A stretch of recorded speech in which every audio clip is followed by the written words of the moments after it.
I would probably start with explaining here's the value of here's why we place all of the orders for our clients. Here's the service level that we will give you. And then if they still push back, you can talk about how, that is a part of your business model is that you are able to resell products, no different than a store, right? That has different services. Like that is just part of your business model. All right. I'm Rebecca Hay, and I've built a successful interior design business by trial and error, podcasts, online courses, and so many freaking books. Over the last decade, I've grown from an insecure student to having false starts to careers, and now I'm finally in the place where I want to be. Throughout my journey, it's been pretty obvious that I'm passionate about business and helping other entrepreneurs do the same. Each week, I'll share tangible takeaways from my own experience and the experiences of other badass women to help you build your confidence and change your business. Hey, it's Rebecca, and you are listening to Resilient by Design.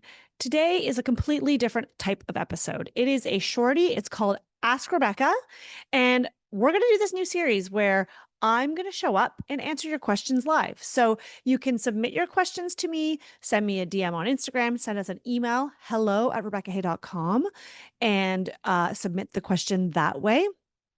And I will be here to answer your questions. I can answer them live. And if you guys are finding you love this, we may even get a few of you on and I can do a little hot seat coaching in real time. So today's our very first one. And we sent out an email to people on our list. I'm not going to lie. I don't remember how many people we sent the email to. If you didn't get the email and you're like, what? Don't worry. We'll do it again.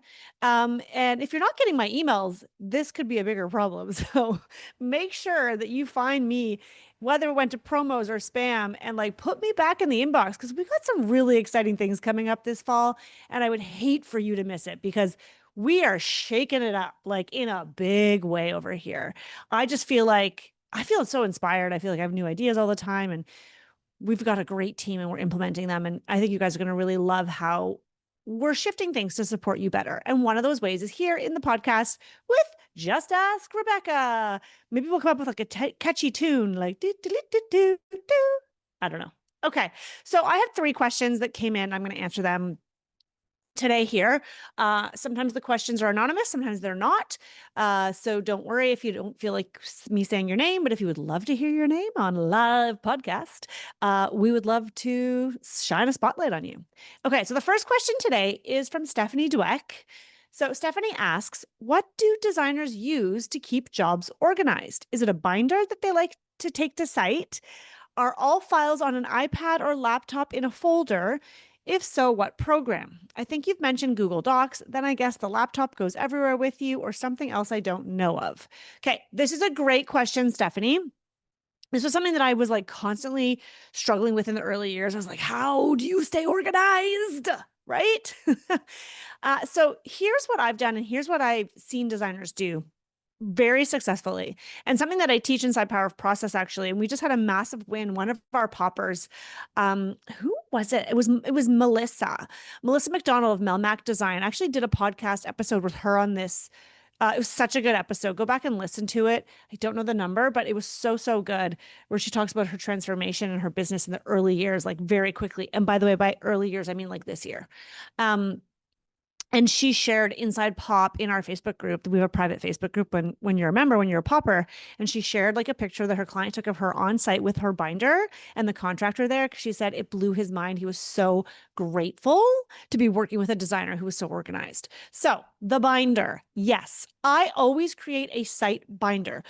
It may sound archaic if you're somebody who's like super digital, but the problem is like, wow. In this interior design industry, as many of you know, we are dealing with some archaic individuals. We're dealing with some trades that, let's be honest, some of the trades that we work with still use a fax machine. And some of you are probably like, what's that? I know, that's what I mean.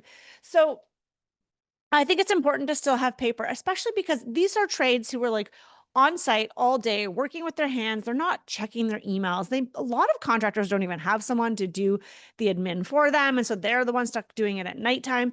The best way to do it is to create a site binder. And when you have a binder on site, the important thing about that is that it has all the information your trades will need, which would be floor plans, specifications, maybe any renderings or mood boards just to give them the visual feel of the space, and elevations, reflected ceiling plans, anything that the project requires is in this binder. The trick with this binder, though, is it's not a one and done, unfortunately, because as we know, things are constantly moving, shaken, on site. Things are changing. And so it's going to change. Things are going to change, and you will need to update drawings and put them in the binder. So what we have always followed is like a sort of a twofold system. One is we have a paper binder that we print. It's like literally a physical hard binder. We put on site. We have a big sign on it that says, do not leave, or what does it say? Something like, do not take from site. Like, this is not for you, for the contractor to take home. You could make him a duplicate if he wants, but this is to be on site so that anyone who comes, your electrician, the carpet installer, you name it, they can find the binder and they know where everything goes. And this way, if you, especially as you start to grow your team, super handy. If you want to send someone else like a project manager or junior senior designer to site, they will have that, and they will probably be the ones that are updating it as well.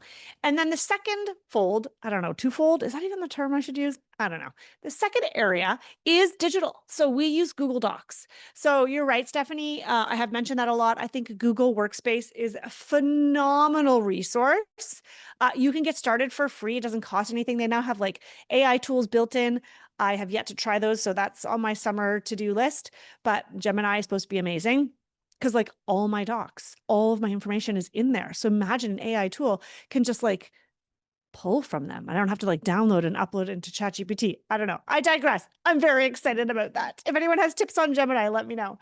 But we have everything in a Google file. I think it's important to have digital, but then also the hard paper printed copy.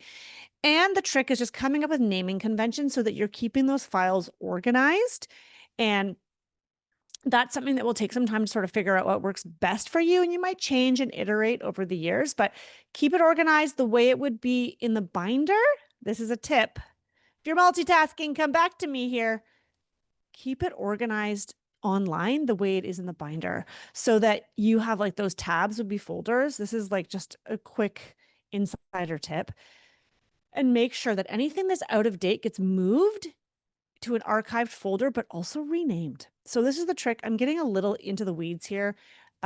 This is something that I share like in my inner circle, in my mastermind groups, because it's a lot of detail, but essentially, if you are going to, if let's say a PDF of a floor plan is outdated because you've changed something in it, which is going to happen, right? You need to move it out of that folder, get it out of the way. But if you don't rename it, what'll happen is if you go into your Google Docs, and you've probably experienced this if you already use it, you start typing in like, I don't know, project laneway floor plan, and all of the ones will pop up. And so if you're trying to use the search button, the search bar as your shortcut, which is great and amazing, and that's why Google's so wonderful, one of the many reasons, it's going to give you all of them. And you're going to be like, oh my God, which one is it? And you're looking, you can figure out your own naming conventions, but I always would put archived at the beginning of the entire file name. So I know, nope, that's not the one I'm looking for. I digress. So keep a site binder that has your floor plans. It has maybe even the scope of work if you think it's relevant. It has all of your specifications.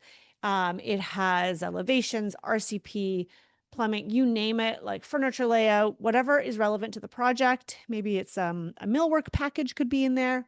Whatever works, keep it in that physical binder. But if anything changes, make sure you get it to site, you update it internally in your office, and then you don't just email it to the contractor. You can email it to him, but then make sure someone from your team prints it. And then next time you go to site, you take it and you replace it in the binder, or you can leave the original one. These are like best practices. I don't know. I'm going real deep on this. I love this stuff. And then the old one, just put like a red marker through it and say like, out of date or something, so that at least people don't think they're crazy.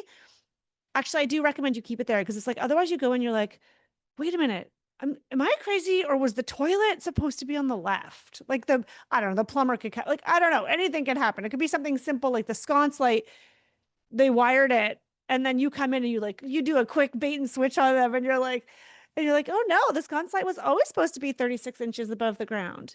And the electrician's like, what the what? Like, I'm pretty sure, huh? Anyways, Stephanie, I hope that helps you. That is the best way that I have found to keep everybody organized, not just you, but your team. And your trades are an extension of your team. It's not for the client necessarily, it's in their house, but it is for the trades to use. This is like something that needs to be used. And the trick is to always make sure people know where it is and always tell them to refer to the binder. Because how many times have contractors called you be like, "Hey, is the green paint for the study or is that for the bedroom?" Instead of you being like, "Oh, 1 second, let me just pull it up." No, that's your job as the designer to say, "It's in the site binder. Do you have it with you?" No, can you find it? It's in the site binder. I don't want to say anything off the cuff that could be wrong and make a mistake. Best if you follow the site binder. If you keep it's like a child. If you keep redirecting them back to look at the site binder, it's going to be really annoying for the first few times. You're going to be like, "Oh my God, seriously? Can you just stop calling me?" Or because they just want answers like fast, right? That's what I recommend. Okay, Stephanie, I hope I was like really long-winded there. I hope that answers your question.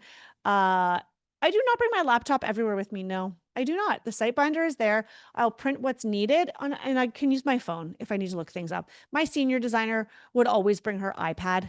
I think iPads are a little bit easier, less cumbersome because then she could quickly pull up a file or something on the iPad. I think that probably would be handy. But binder, absolutely. Okay, next question. I hope that helps. Stephanie, let me know. Send me a DM on Instagram. And anyone else who's like, whoa, that was a lot, or they want to hear more about that, send me a follow-up question. We'll answer it here. Okay. Next question is anonymous. And this is the question. I have a consultation coming up with a decorating only client who wants to pay my design fee, but wants to save money by doing the implementation phase herself. My preference is to handle all the ordering and installation so I can create the full reveal experience and get the photos.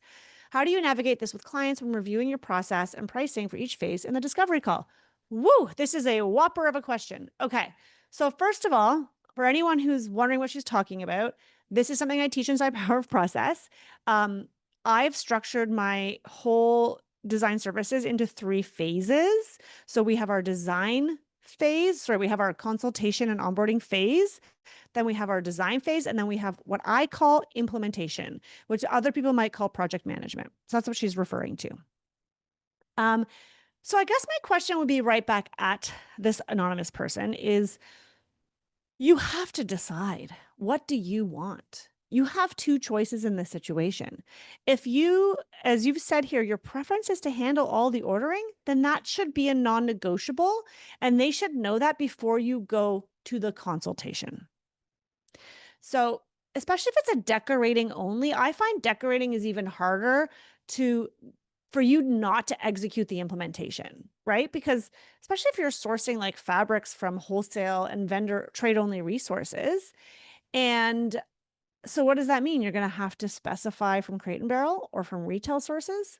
So you need to get clear on what you want to offer, but that needs to be a conversation that's had in the discovery call. And if you guys are listening and you're like, what is that? Go grab it. It's a freebie. It's a free resource that I have on my website. It's called, go to RebeccaHay.com/discovery, like the channel. And I'll give you my script. It's a script. It's a play-by-play, step-by-step checklist of how to run that initial client intake call when they first inquire about your services. I call it a discovery call. I share everything there. Go get the script. It's free. So in that call, though, you need to talk about your process, because you said part of your question is, how do you navigate this with clients when reviewing your process and pricing for each phase in the discovery call? So in the discovery call, I would say something like, at our firm, we offer full service design, which means, we are designing and selecting everything right down to the pillows on the sofa and the details and the accessories in the shelves. And what we do is we deliver the design over 3 phases. We are full service, so our clients hire us to do the whole kit and caboodle from start to finish. We start with a consultation, and that's where we get to know each other and our scope of work, blah, blah, blah. And then it moves into the design phase. So that's where we tackle all the design decisions. We consolidate our ideas. We create a budget that gets approved by you, and then we move forward making all of the detailed selections. We work from wholesale vendors. We really pride ourselves in working with Canadian and custom furniture makers. So it's not something you're going to see at your neighbor's house, like you're getting a one-of-a-kind design. And then from there, once that is signed off on, we proceed with placing all of the orders, overseeing any of the trades. It could be drapery installation, it could be tile installation, it could be a full-blown reno. It depends on the project, obviously.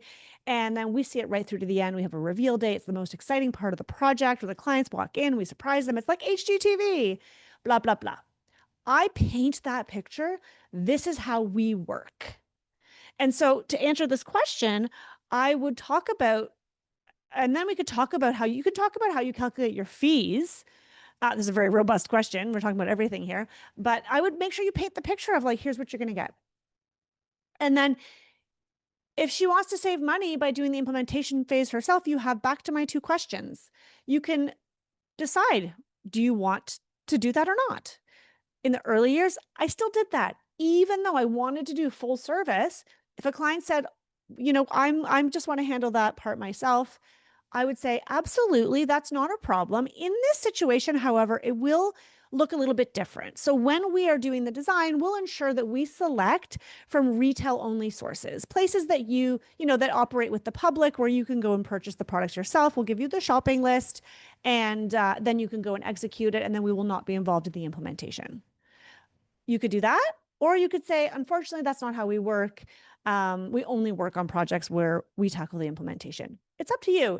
You're in control and you can make that choice. Okay, great question. Let's take a sip of water. And we'll move on to question numero tres. Okay, question number 3 is also anonymous. And here we are. After sharing the product list and invoice, my client wants to use their architect to use their trade discount to purchase some of the items.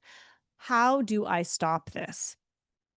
Also, I ordered a wallpaper for a room. Oh, that's okay. That's a separate question. So this is a really good question. After sharing the product list and invoice, my client wants to use their architect, and so they can get the trade discount. So this is a great question because this is a question that we can all relate to. I have been in this situation where not necessarily an architect. I will first red flag is, why is the architect buying furniture? That is bizarre and weird and not typical. They're obviously a good friend, but you have to decide, do you share your discounts with clients? This is something that I feel very passionate about. I teach about this inside module 5 in Power of Process. Module 4 and 5 is where I really dive into why I don't believe you should share discounts, why it's important because you're leaving money on the table, and why it's important for you to include that as a revenue stream for profit in your business. But you could be in the situation where like you thought that they were fine with that, and here we go. This is your design and we're going to move forward. So a couple things that I would say. First of all, have you shared your sources with this client? Because if you've shared where you're purchasing from, it's going to be a lot easier for them to, air quotes, shop you. If you're watching on YouTube, I'm like, air quotes, shop you. And that case, it's going to be a little bit hard to backpedal. So my first tip is do not share the sources of where you have selected your furniture or items from. And then if they do say, we want, to get the discount. So my friend, like we hear this all the time. Oh, my buddy owns a lighting store, or, oh, my sister works at Crate and Barrel, or right. Like this would have been helpful information to know in the discovery call. Let's be clear, because then you could change your scope. So you want to make sure you're ironing out and asking all these questions in that initial call. I feel like this episode is like an ad for discovery calls. Didn't intend it to be, but you see how important it is to communicate early with your clients so that you can set expectations. So go get that script, RebeccaHay.com/discovery if you don't already have it. And if you already have it, Are you asking all the questions every time you have a call? Is there anything that's not on that script that you think, oh, shoot, I need to add? Because, like, let's be honest, I don't have all the answers. Your experience is going to teach you a lot. So, what I would suggest to you, again, you have two options. One, you can say, yeah, sure, no problem. Go ahead. I'll remove those from my scope and you can purchase them. However, if you do that, just to be clear, I am not um, responsible for following up on the order, coordinating the delivery time with anyone on site, ensuring the product is not damaged. If it is damaged, I am not the person calling to get, to get a replacement. And just so you know, this happens very frequently, especially since the pandemic. I always paint these like horror stories for my clients so that they're like, oh God, I don't want to deal with that. You just do it. Um, or you could say no. It's easier to say no if it's already in your contract. So that would be something I would consider. Like, are you looking through your contract and and really looking to make sure that there's wording in there that supports you purchasing all of the products? And so you have the right to say, no, I'm sorry, that's not going to work. You've hired us. It's harder. You don't have as many legs to stand on if you haven't talked about it early in your discovery call and your consultation, if it's not in your contract. Uh, because if it is there, then you can easily say, no, the way we work is we handle all of the purchasing, and here's why, right? And then give them the reasons. We manage the back and forth. If it's back ordered, we're dealing with that. We actually have everything sent to a receiver, maybe, and so we're coordinating the delivery. If there's damage, we take care of that. Blah blah blah blah. It is okay to say no, that profit margin or those discounts are actually part of what helps us deliver such incredible service to our clients, because there's a lot of time that you don't see behind the scenes that is taken on placing, following up, and managing all of these orders. So I would probably start with saying, explaining, here's the value of here's why we place all of the orders for our clients. Here's the service level that we will give you. And then if they still push back, you can talk about how, that is a part of your business model, is that you are able to resell products, no different than a store, right? That has different services. Like, that is just part of your business model. And so I think it's okay. You are the business owner, but it is better if you have these conversations early so you don't get stuck in a really uncomfortable place. Whew. Okay. And then there was one bonus question from this particular person. So I'll throw it in as question number 4, which was about ordering wallpaper and ordering the wrong quantity. This designer said they ordered wallpaper for a room that had bulkheads and it was 3 inches short.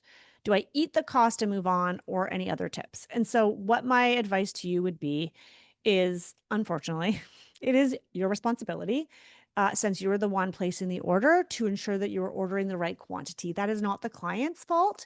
And so you cannot pass that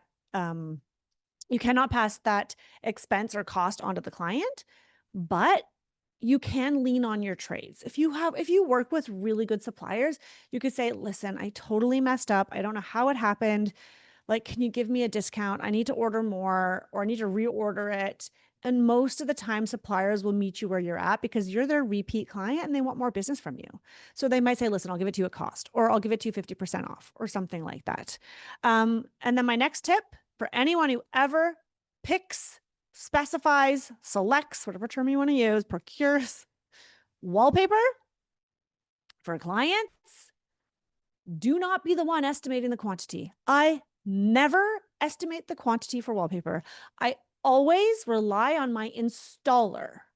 The person who is doing the measure is the person who installs. Same goes for drapery. I would never order fabric for drapery until I've had someone come and measure the windows. And the person who measured the windows has to be the person installing, because we don't want this. If you're on YouTube, I'm pointing fingers. No, it was me. No, it was him. Oh no, they did the wrong measure. You ordered it wrong. It's not my fault it's not getting installed properly. We've been there, right? We've all been there. So make sure that your wallpaper installer is the one who's giving you the quantities based on that wallpaper, the repeat, the width, the roll, the length, the whole 9 yards. They need to tell you, maybe it's 9 yards. Is it by the yard? See, there's so many wallpaper I hate. I love it, but I would never calculate it because it's so confusing. Okay. And one time I can just tell you one quick story. I was so nervous because for some reason, we couldn't get the installer to quote it. This was like years ago. We couldn't get the installer to figure out, I don't know why. We didn't have an installer. It was like the builder's installer. It was like this messy thing. So I just ordered like twice the amount of wallpaper. Fortunately, it wasn't expensive that we would need. And sometimes you can return like unopened rolls because I was like, I am not getting stuck in this situation again. Because I can tell you, designer who asked this question, I've been there. All right. I hope you guys enjoyed the very first episode of Just Ask Rebecca. If you liked this, please share it with a friend. This podcast can grow when we share with others who can benefit from it. So please do that. And let us know. Write in, what is your question? Send us an email or just send me a DM on Instagram. We're going to get something more formal set up. We're just kind of throwing it out there, see if you guys enjoy these episodes. So let me know if you liked it, and I'll see you soon.